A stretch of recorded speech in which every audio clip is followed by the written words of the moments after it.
冥王星从来没有变小，轨道没有偏移，自身没有任何改变。100年以来，它在宇宙中的状态始终如一。但2006年，它被人类永久踢出了行星行列。更颠覆认知的是，决定这颗星球命运的只是会议最后仅剩的53位科学家的投票。直至今日，全球大量顶尖天文学家依旧不认可这个结果。我们从小熟记的9大行星，如今变成了8大行星。绝大多数人都误以为冥王星被降级是因为体积太小、质量太轻，不配做行星。但这是最普遍的科普误区。今天我们抛开课本的片面结论，深度拆解冥王星降级的完整真相，解答3个全网少有人讲的核心问题。第一，冥王星被除名的真正原因和体型大小无关。第二，2006年 IAU 的行星定义存在哪些致命漏洞，为何争议20年？第三，这场漫长争论藏着科学本质的终极真相。如果你也有9大行星的童年记忆，看完这期视频，你将彻底刷新对太阳系和科学定义的认知。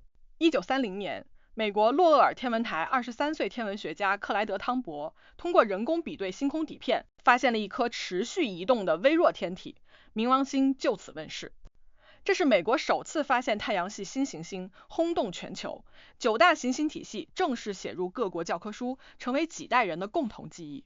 但冥王星的诞生本质是一场美丽的科学巧合。当时天文学家观测到海王星轨道异常偏移，推测外侧存在一颗大质量行星产生引力扰动，冥王星恰好出现在预测区域，顺理成章被封为第9大行星。后续精准观测证实，冥王星质量极小，根本无法扰动海王星轨道。所谓的轨道偏移，只是早期设备精度不足导致的数据误差。这场阴差阳错的科学误会整整持续了76年。在长达70余年的时间里，9大行星的认知从未被质疑，直到人类天文观测技术大幅升级。上世纪90年代，天文学家在海王星轨道之外发现了太阳系的冰封边境柯伊伯带。这片区域遍布数万颗冰封小天体，是太阳系最庞大的天体聚集地之一。随着观测深入，大量和冥王星体量相近的天体被发现，其中系神星的质量甚至超过冥王星，这让天文学界陷入两难困境。如果保留冥王星的行星身份，更大的系神星、同量级的鸟神星、刃神星、谷神星等都理应成为行星。如此一来，太阳系行星数量会从9颗暴增至数十上百颗。后续每一次新天体发现都要更新行星名单，原本简洁严谨的行星科学分类会彻底泛滥失效。这就是2006年 IAU 紧急修订行星定义的核心原因，不是冥王星出了问题，而是人类的观测进步，让旧的科学规则彻底无法适配新的宇宙发现。但这场匆忙修订的新规则真的足够科学严谨、无可争议吗？2006年8月，布拉格国际天文联合会大会，2500多名天文学家参会，最终424名在场学者投票，确立了沿用至今的行星3大判定标准。天体必须同时满足全部条件才可称为行星。第一，围绕太阳公转，不依附于其他行星。第二，自身引力足以将自身塑形为规则球体。第三，清空自身轨道周边区域，成为轨道绝对引力主导者，无大量同级天体共存。冥王星完美符合前2条标准，却卡在了第3条。它地处柯伊伯带核心，轨道周围遍布大量同级冰封天体和矮行星，自身引力无法主导轨道，清空周边天体。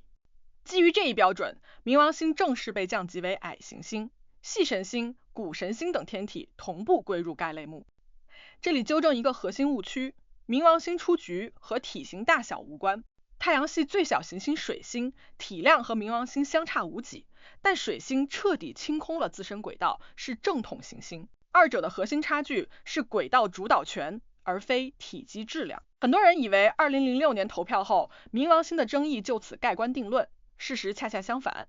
这场投票引发的争论持续了近20年。首先是投票代表性严重缺失，全球数万名在册专业天文学家仅424人参与投票，最终核心有效投票仅53人。依靠不足1%从业者的临时投票定义整个太阳系的天体规则，本身就极具争议。其次是核心标准模糊，自相矛盾。清空轨道没有精准量化指标，若严格执行，地球、木星等经典行星也无法达标。地球存在大量近地小行星，木星拥有庞大的特洛伊小行星群，同样做不到彻底清空轨道。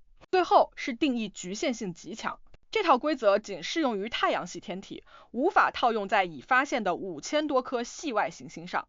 作为天文学通用标准，存在致命逻辑缺陷。更值得深思的是，行星的定义该由一场会议的少数投票决定，还是遵循客观的宇宙规律？我们从小被灌输科学答案唯一且固定，但冥王星的故事彻底打破了这个固有认知。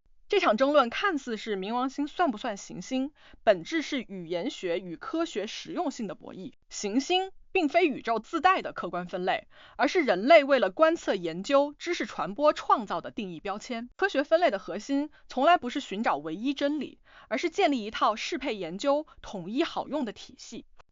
如今，大量行星地质学家、深空研究者反对 IAU 规则，他们主张只要天体靠自身引力形成规则球体，即为行星。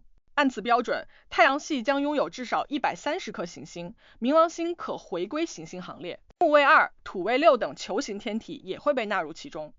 两套标准没有绝对对错，只是适配场景不同。IAU 规则适合基础教育与大众科普，球形天体标准更适配深空地质研究，这也是争议持续至今的核心原因。无休止的规则争论中，我们常常忽略了冥王星本身的魅力。2015年 NASA 新视野号历经9年星际飞行，传回了冥王星的高清影像，彻底颠覆了大众认知。冥王星表面拥有规整的心形冰原汤博区，以此纪念发现它的汤博，是太阳系极具浪漫的独特景观。